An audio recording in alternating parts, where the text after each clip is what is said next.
Imagine a tall, dark, handsome, a little rough around the edges, just a little bit, tells you, babe, we don't need to get Starbucks every day.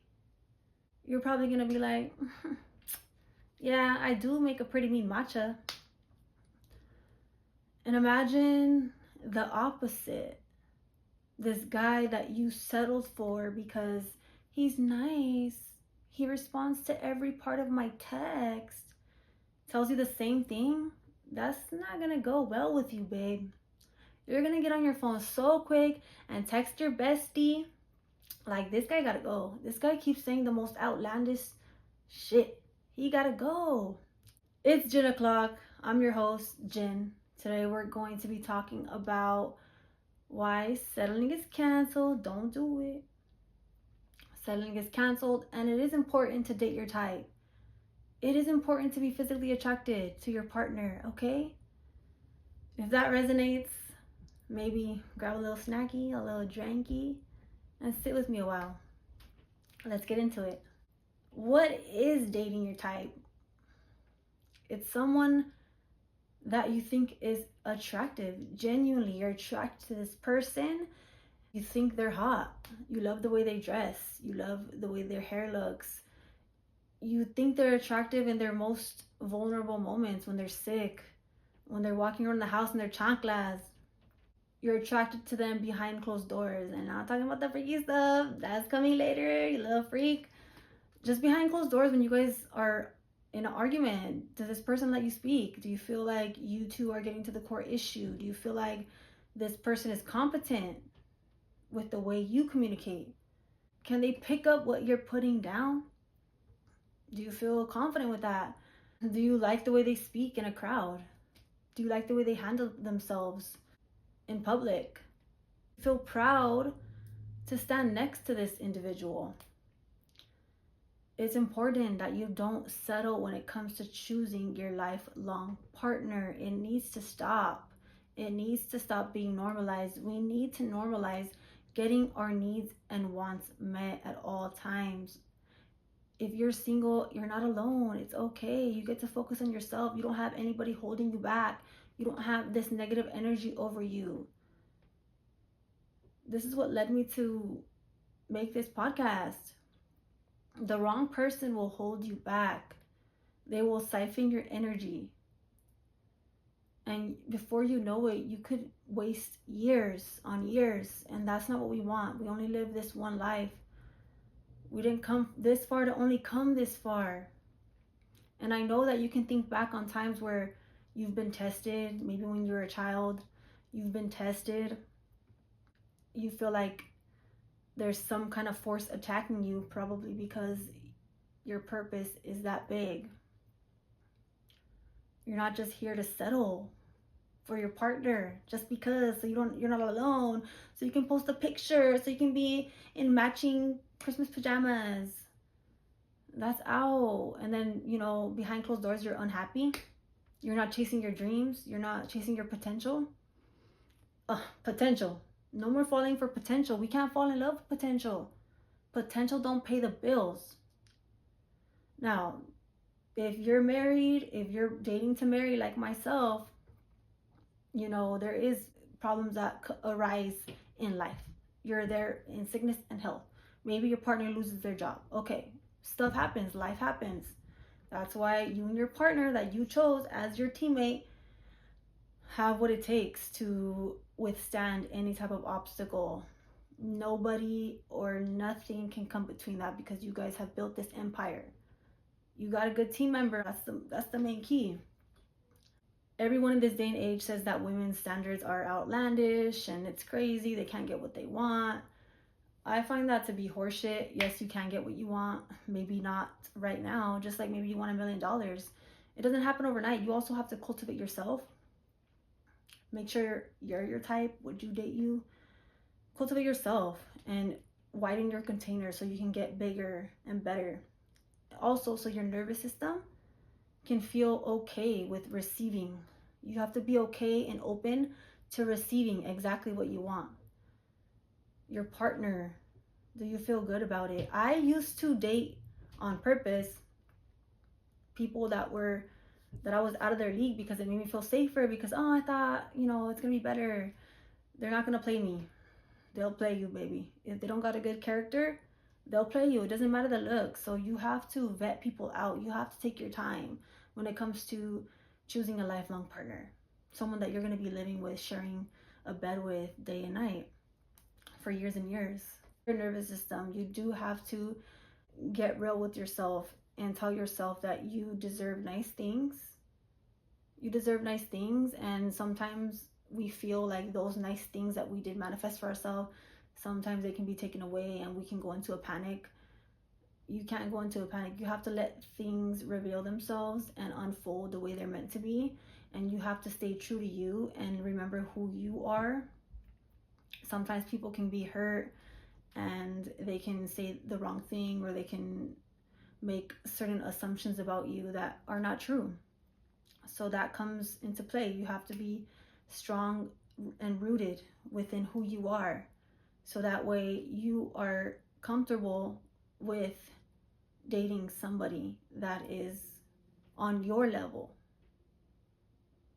And stop being too humble. Yeah, you can be humble. It's good to be humble, but stop it. If that person's out of your league, they're out of your league, or vice versa. Like, you can toot your own horn. Toot, baby. We tooting it up over here. Like, if you don't like it, click off. You can toot your own horn. It's okay.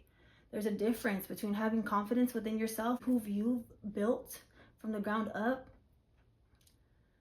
and knowing who you are versus being arrogant.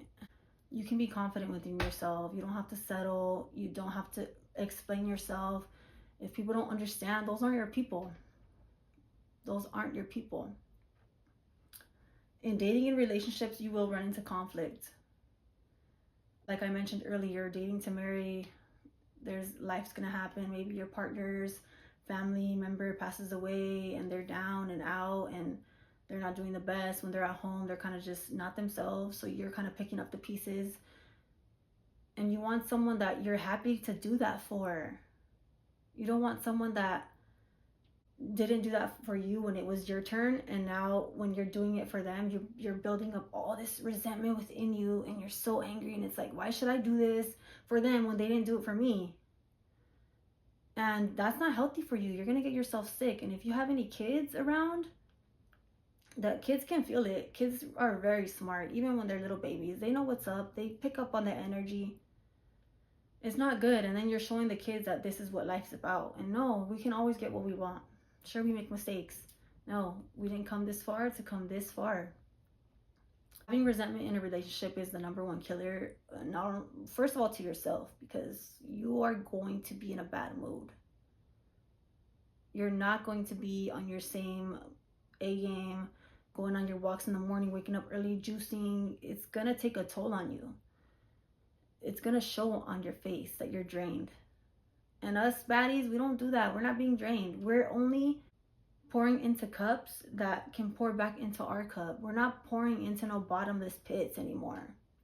We're not settling for some dude that isn't really our type. Like for me, I like a little tan on the skin. I wish I was a little tanner. I like it. And unfortunately, I've tried to just, settle for someone that wasn't my type because they were nice in the moment. It didn't end well for me. There was a lot of fights that didn't need to happen because this person, I didn't respect what they had to tell me.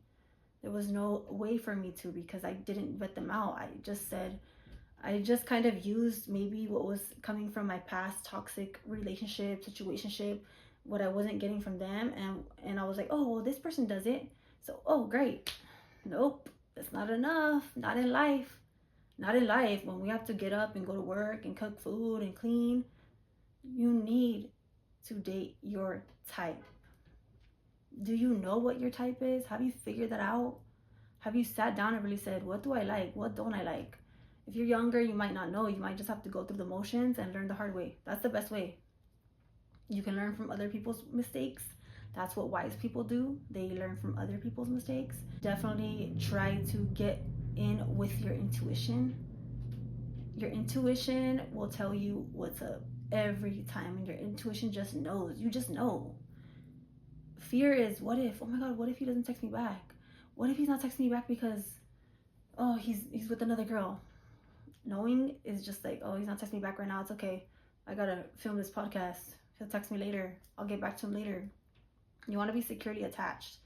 If you're in the beginning stages of dating and you are away from this person, you don't want to be tripping. That's gonna drain you. It's gonna take you away from your purpose. We're not allowing anybody to take us away from our purpose. And we are the deciders. We are the creators of our reality. We decide who gets to come in, who gets kicked out, baby, out. If you're finding yourself in the same cycle, if you feel like you're the problem, you're just so hard to please, why can't you just be nice? You just don't want to let people have fun, have a good time. You're not dating your type. You are not dating your type, okay? Don't lie to yourself. If you're lying to yourself, baby, we don't do that around here. We don't lie to ourselves. Every day we wake up, we feel excited for life. We have to find a meaning again. We have to find meaning to what life's about. That way you can attract your partner. You're a real MVP because it's a team. It's an empire that you want to build with this person. And if you haven't come across that, it's okay. There's nothing wrong. There's no rush to this stuff. Let go of all the programming that we saw in the Disney movie Cinderella, Finding Her Prince Charming. No one's going to save you. Nobody is going to save you. You have to save yourself. If you're dating when you are not in your best, if you feel like if you feel like you're going through something, if you feel like you can do more with yourself and you're not, that's not a good time to date. And get off those dating apps. Delete the dating app. It's weird. It's so weird. I wasn't on the dating app, but I did do a business collab with somebody on Instagram, and texting on or DMing is totally cool. He seems cool. Meet up with him in person. We're doing a business collab. I'm not looking to date him. He was extremely awkward. His mannerisms were different. Me, I'm not a very awkward person. I can kind of like pick up the pieces where they leave off. I'll fill in the space, you know, so it's not awkward. I won't make it known that it's awkward. I'll kind of smooth out the situation. But this guy was awkward. His way of talking, he couldn't catch my jokes. That's another one. You want to date someone that gets your sense of humor, that laughs at your jokes. When you're texting, they get it. They can laugh. They can add on to it, so you both are cracking up. I've dated people that didn't understand what I was talking about. I feel like he just didn't understand. He couldn't add on to my joke. And that's a buzzkill. It's like, you want to be dating your best friend, okay? You want to be dating your best friend. Now, back to the dating apps. Get off. Delete it. Delete it. Go outside. Go outside by yourself. Get ready. Do your hair. Put your little perfume on. Brush your teeth or whatever. Floss. Lip gloss. And get out there. Go outside. Talk to people. Smile. Have fun. Live this one life that you have. And you don't need no money. Let's go to the library. You don't need money. That's basically all on today's episode on dating your type. If you want to hear more, I will have episodes every Wednesday. But this is Jen, and this is Jen O'Clock. I hope to see you next time. Mwah.